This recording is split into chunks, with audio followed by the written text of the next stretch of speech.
The First Turkic Khaganate, established by the Ashina clan, had once commanded a vast stretch of territory and had united the Turkic tribes under a single banner and dominated the Silk Road. However, by the 7th century, the empire's internal divisions and power struggles caused it to be fractured. Ambitious tribes turned on one another and so weakened the unity that had once made them formidable. The Chinese Tang dynasty seized the opportunity to exploit this fragmentation and incorporated many Turkic tribes into their sphere of influence. For a time, it seemed as if the Turkic legacy might fade into history. Many Turkic leaders became vassals of the Tang, while others were absorbed into rival nomadic powers. The Orkhon inscriptions tell us about the decayed state of the Turkic people when they were under Chinese servitude. It reads, "Younger brothers were unlike their elder brothers. Sons were unlike their fathers. Khagans unwise and incompetent succeeded on the throne. Unwise and incompetent were their officials. Because of discord between the nobles and the commoners, because of the cunning and deceitfulness of the Chinese, who set against each other younger and elder brothers, nobles and commoners, the Turk people caused the disintegration of the empire that had been their own, caused the ruin of the Khagan who had been their Khagan. The sons of the nobles became slaves of the Chinese, their ladylike daughters became servants. The Turk nobles demit their Turk offices, accepted Chinese titles and offices, submitted to the Chinese emperor, and for 50 years they placed at his disposal their labor and their strength. But just when Tang China seemed to have achieved all her aims in Central Asia, the situation suddenly altered. This inscription, which is attributed to Qutlugh's son, tells us that something like a national sentiment emerged among the whole Turkic people. It reads, "The whole commonalty of the Turkic people spoke thus. I was a people with my own empire. Where is my empire now? I was a people with my own Khagan. Where is my Khagan now?" Thus did they speak, and in so speaking they became enemies of the Chinese Khagan, and began once more to cherish the hope of organizing and establishing themselves as a political state. So during the latter half of Emperor Gaozong's reign from 665 to 683, he saw a general decline of Chinese influence in those regions.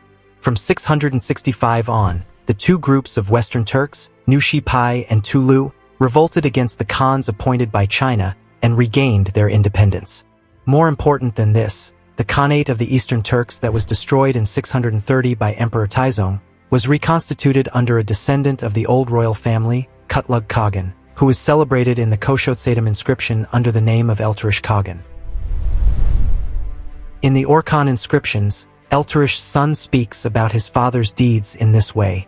"My father the Khagan set out with 17 men, and as the word spread that he had set out and was advancing, those who were in the towns went up into the mountains, and those who were in the mountains came down, they gathered, and there were 77 men. Because heaven gave them strength, the army of my father was like wolves, and his enemies were like sheep.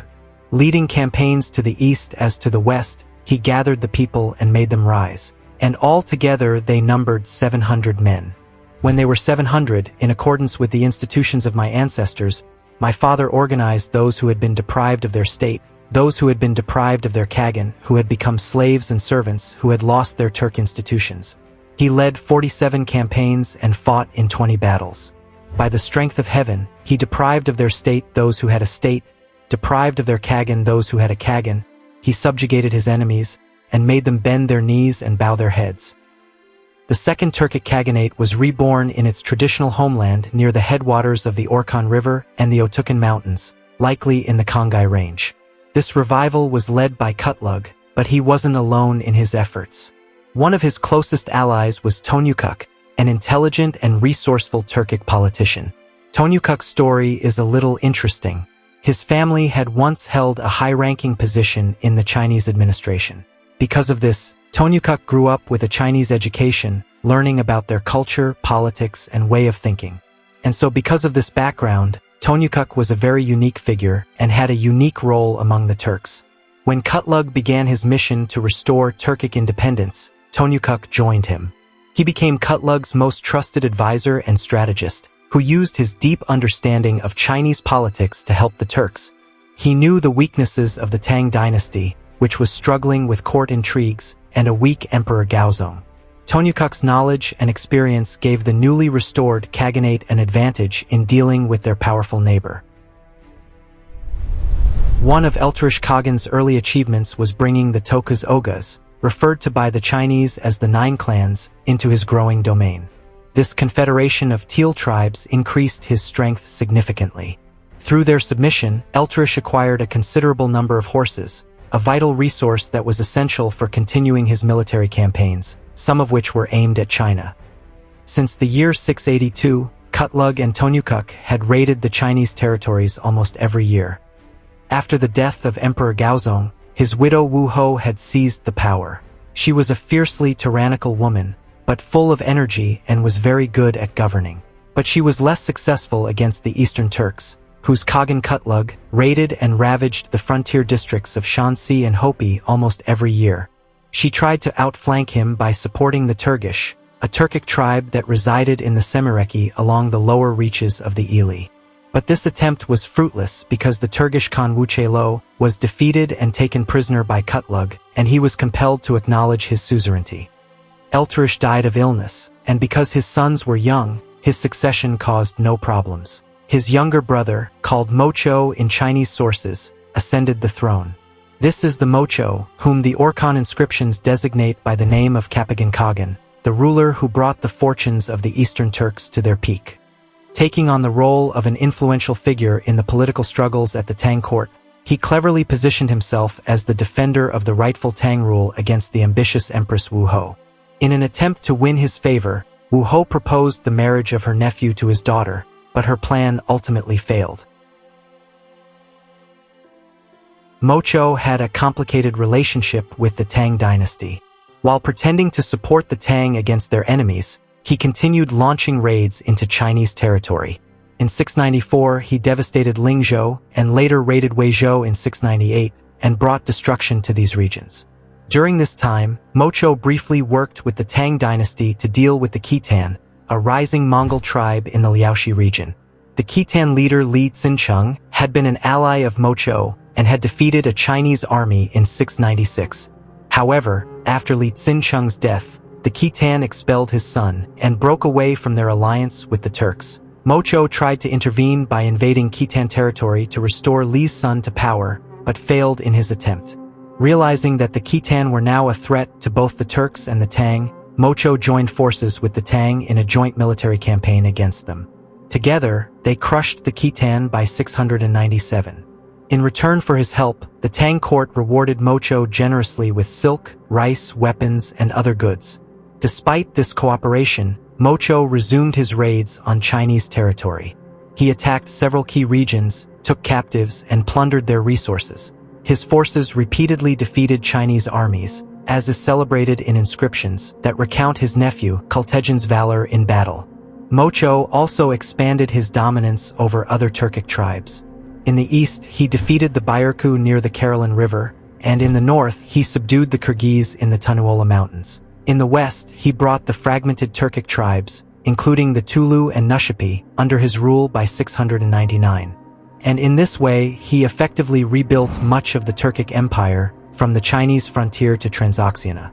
However, resistance remained. The Turkish leader Soko tried to unite Western Turks against Mocho, but was defeated and killed in 711. Mocho also subdued the Karluks in the Ili region and further consolidated his power. But as Mocho aged, his harsh rule caused unrest among his people.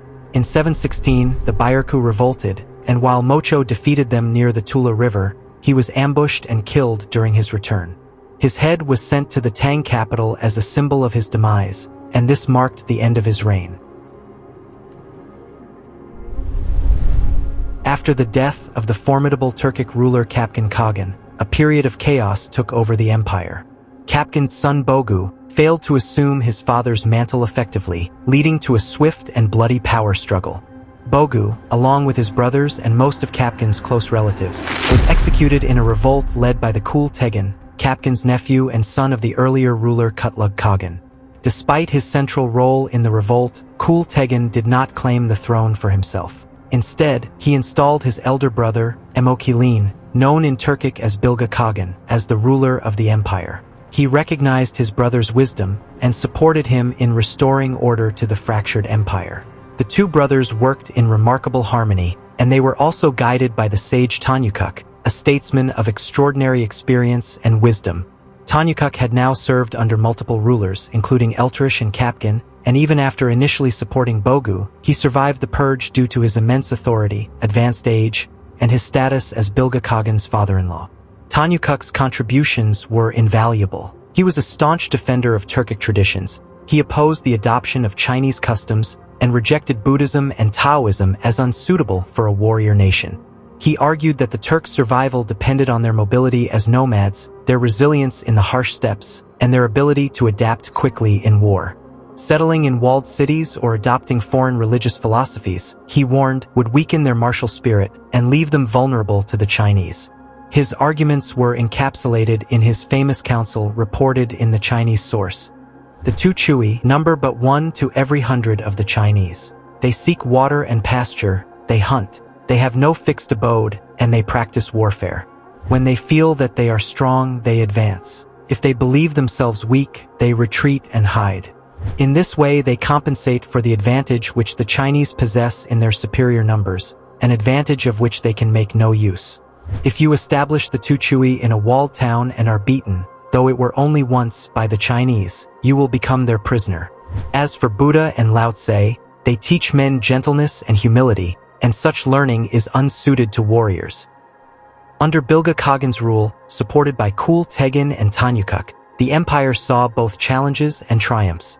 Internal revolts erupted, as vassal tribes emboldened by Qapagan's death rebelled against the Orkhon dynasty. Kul Tegin and Bilge Khagan fought tirelessly to quell these uprisings. The stele erected in Kul Tegin's honor records a series of intense battles, including 5 major confrontations in a single year against the 9 Oghas and 9 Tatars. Together, the brothers managed to hold the empire together, although the relentless warfare took a toll on their people. Kul Tegin's death in 731 was a devastating blow to Bilge Khagan and the empire. Even the Chinese Emperor Xuanzong expressed his sorrow. He ordered the construction of a temple, and commissioned the paintings to be made to commemorate Kul Tegin's heroic deeds. Despite this loss, Bilge Khagan continued to govern with wisdom. He took counsel from Tonyukuk during critical moments. For instance, when Bilge Khagan considered launching an attack on the Tang dynasty, Tonyukuk advised against it. Bilge Khagan also faced the temptation to adopt Chinese ways, such as building a walled city and establishing Buddhist and Taoist monasteries. Once again, Tonyukuk dissuaded him, reminding him of the dangers of abandoning nomadic traditions. He warned that embracing a sedentary lifestyle would strip the Turks of their strategic advantage and make them vulnerable to defeat. These ideas were immortalized in the inscriptions on the Koshotsadam stele, where Bilge Khagan urged future generations to remain true to their Turkic heritage, avoiding the sweet enticements of Chinese riches and the enervating comforts of a settled life. The Second Turkic Khaganate reached its zenith under Bilge Khagan's reign, but it was not without internal discord. Bilge Khagan himself fell victim to treachery and was poisoned by a trusted member of his entourage in 734. Although he managed to take revenge on his murderer before his death, his passing was sort of the beginning of the empire's decline. His successors struggled to maintain stability, and within a decade, the political landscape of the Turkic world was in disarray. So, following the death of Bilge Khagan, the stability of the Turkic state unraveled. His wife Pafu, the daughter of Tonyukuk, attempted to govern in the name of Bilge's underage sons, Yijan and Tengri. However, this fragile regency could not withstand the internal and external pressures. Yijan's untimely death brought his brother Tengri Khagan to power. As a young and inexperienced ruler, Tengri relied heavily on Bilge Khagan's widow for guidance. However, his reign was cut short in 741, when he was assassinated by one of his officers, the Shah of the East. This officer proclaimed himself king under the name Osmish Khagan. Osmish Khagan's rule was immediately challenged by a powerful coalition of 3 Turkic tribes, the Bashmil, Uyghur, and Karluk. These tribes, which occupied strategically significant regions, the Bashmil near modern-day Kuching, the Uyghur between Kabdo and the Selenga River, and the Karluk around Lake Balkhash, rebelled against his authority. In 744, the Bashmil emerged victorious, killing Osmish Khagan and sending his severed head to the Tang court in Chang'an. With the Eastern Turkic Khaganate in ruins, the power vacuum in Mongolia was up for grabs. The Bashmil initially attempted to seize control but failed. The Uyghurs, with the support of the Karluks, succeeded in establishing dominance. The Uyghur leader, known in Chinese records as Qutlugh Lau, declared himself Khagan under the title Qutlugh Bilga. His authority was legitimized by the Tang court, which bestowed upon him the honorary title Whitesand. His reign marked the establishment of the Uyghur Khaganate, which replaced the Eastern Turkic Khaganate as the dominant power in the region. The Uyghur Khaganate, with its capital at Karabalgasan, near the upper Orkhon River, was strategically situated in the heartland of the former Turkic empires. Qutlugh Bilga's reign was a short one. He died in either 745 or 756, but his foundation proved to be resilient. The Uyghur Khaganate endured for nearly a century, from 744 to 840. Unlike their predecessors, who had often been hostile neighbors to China, the Uyghurs initially acted as loyal clients and useful allies to the Tang dynasty, and then eventually went on to become invaluable defenders of the Chinese Empire. I hope you've enjoyed the video, and thanks for watching.